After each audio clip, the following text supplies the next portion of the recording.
So to recap what we've talked about building healthy relationships with students through learning more about them, interest inventories, and exploring their culture. We're going to move on now and talk about additional ways to support students. Madison Metropolitan School District uses a framework called positive behavior support. This framework establishes how we as adults do our work to support students and their behavioral needs. I'm going to highlight a couple key features of the positive behavior support practices that you can use with your own students. Positive behavior support asks that we name our expectations, we teach those expectations, and then we acknowledge the expectations. So we name, teach, and acknowledge what we expect students to do. Each school establishes their school-wide expectations. For most elementary schools, you'll see and hear of expectations of be kind, be safe, be responsible, be respectful. Your job as a tutor is to establish with the student what kind of expectations and rules you have while the student is reading with you or doing math or whatever other activities you complete when you're working with your student. So what this is called creating a social contract. There are several steps in creating a social contract. The first step is to brainstorm with the student what expectations you need to live by to have a good session. You write those rules on paper. You narrow the list down to 3 to 5 things, and then you each sign the paper. Those rules get placed on the table every time you work with a student, and you review them by rereading or having the student read the expectation each and every time you work together. We'll now show you an example of this.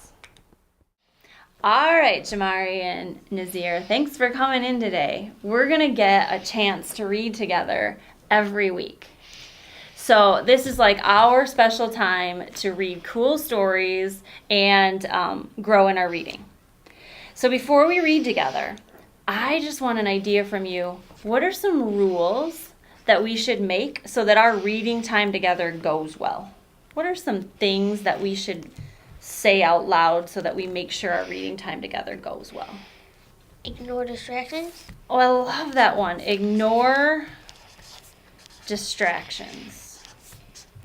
Great. Listen to the other person that's reading. Awesome. Make sure I get that right. Listen to the other person who is reading. Good one. Anything else we'll need? We're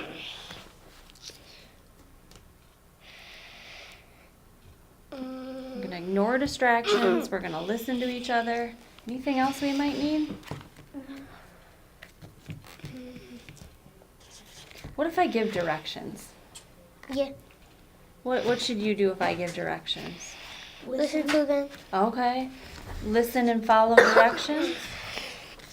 So that's kind of like number 2. But in case I have to give a specific direction, I really need to know you're going to be able to do that. You guys think you can live with those 3 things? Yes. All right. So do you know what adults do when they have a contract with each other? No. You know what they do at the bottom of the page? They sign it. Do you guys each want to sign it? Yeah. That shows me your commitment to following our rules together. So you can just write your name right on the bottom, write your signature, wherever you want it.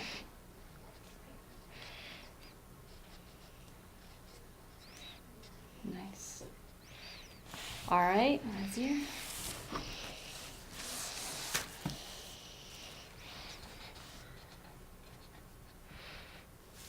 Perfect.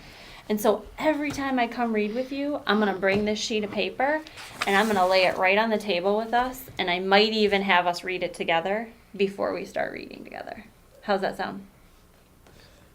Good? So the first thing that we talk about in the positive behavior support framework is naming your expectations. We've just showed you how to name expectations by creating a social contract. The next idea in the positive behavior support framework is the idea of interactive modeling. Research has shown that interactive modeling is the key component to effective instruction. It accounts for up to 50% of good teaching. This means we name our expectations, we teach what it looks like, and then we re-teach what we expect to see from students. We should be spending 50% of our time with students in modeling and remodeling area of teaching. Teaching students any new skill requires a sequence of steps called interactive modeling. I'm going to take time to describe each step to you, and then you'll watch a video of interactive modeling in action. The first step, as a tutor, it will be important that you describe what you expect of the student. The second step in interactive modeling is you demonstrate what that looks like. After the demonstration, step 3 is to ask students what they noticed. After you've talked about noticings, you ask the students to demonstrate the behavior. Finally, after students have demonstrated the behavior, the last step is to ask students what they noticed about the behavior. You will continue this cycle each and every time you teach a student a new skill or need to get students back on track when they're having problems completing the task that you're asking them. We'll now take a moment to watch a video of students engaged in the interactive modeling process. Okay, so now before we actually start reading together, it's really important that we practice what it's going to look like. So the first time we read together, all you have to do is watch me, and after I'm done reading, I want you to tell me what you noticed, okay? All right. So I'm reading a book today. It's called Soccer. Learn how to be a star player. Looking for an author. Oh, Jason Page. Juggling fun.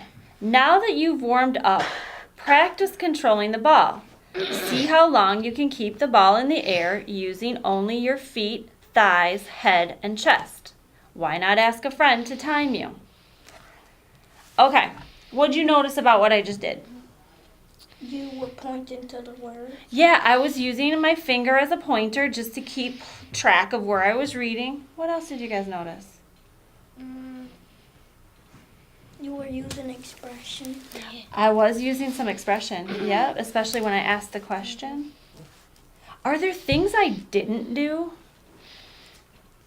Like, was I kicking around or walking around the table? No. What was my body like?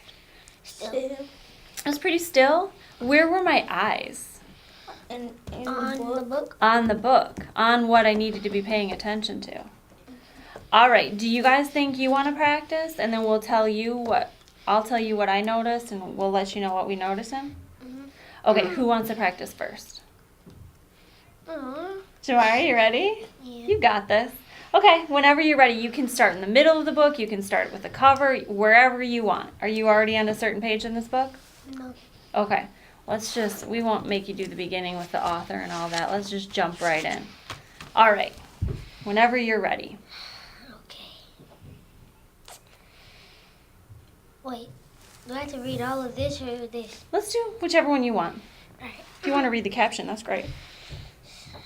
And I won't make you read very long before I cut you off, and we're just, because it's really not about the reading today, it's about if you can follow directions. Alright. Okay. When time is running out and the ball is in Michael's hands, he feels he controls the game. Great. All right, Nazir, what did we notice when he was reading? He used his finger. He did. His eyes were on the book. What else did you notice? You were pronouncing your pronunciation on the words. You had a good flow. Your body was still. You were paying attention. What did you notice about the two of us when you were reading? Could you tell what we were doing?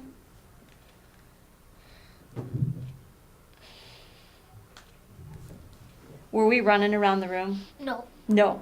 Were we making faces at you? No. No. We were What were you doing? Staying still. Staying still, and I was listening to him read too. All right, it's Nazir's turn.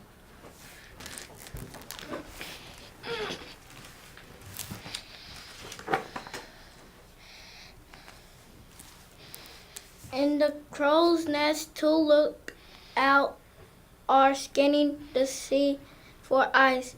Suddenly, a massive iceberg looms ahead. They ring the alarm bell and telephone the bridge. Okay, that's First- perfect. What did we notice?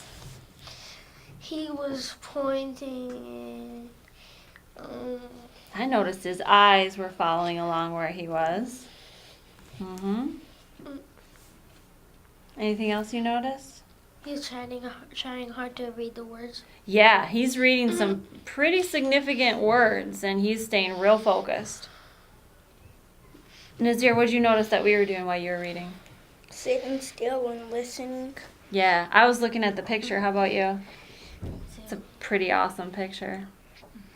All right, so when we read together, that's what it's going to look like, sound like, and feel like each time that we read together. You guys good with that? Awesome. The last idea that we're going to discuss in the positive behavior support framework is the idea of acknowledging the student. After you've named your expectations and taught your expectations, we want to offer specific verbal praise when the student is demonstrating the behavior. This goes way beyond good job, nice work. This offers the student an opportunity to know what they were doing well and that it was what you had expected of them. I'll give you two examples that might come into play in your work. Miguel, I noticed how you came right into the library, grabbed your book from your book box, and sat down all without my help. Nice work. Jessica, I noticed when you got stuck on that really hard word, you took a deep breath and you reread the sentence. Both of those examples are clear, specific verbal praise that allows the student to understand exactly what it is that they did well and that you want to see again as the teacher. So in closing, we've talked about several big ideas around building a healthy relationship with students. We've talked about understanding who they are and what developmental stages they're at. We've talked about specific ideas to build a positive relationship. And we've talked about what the PBS or Positive Behavior Support Framework is and how it makes sense for your work with students. I'd like you to take a second, considering all the work that we've done together, what are one or two things that'll be really important for you to remember that you want to put into practice when working with students?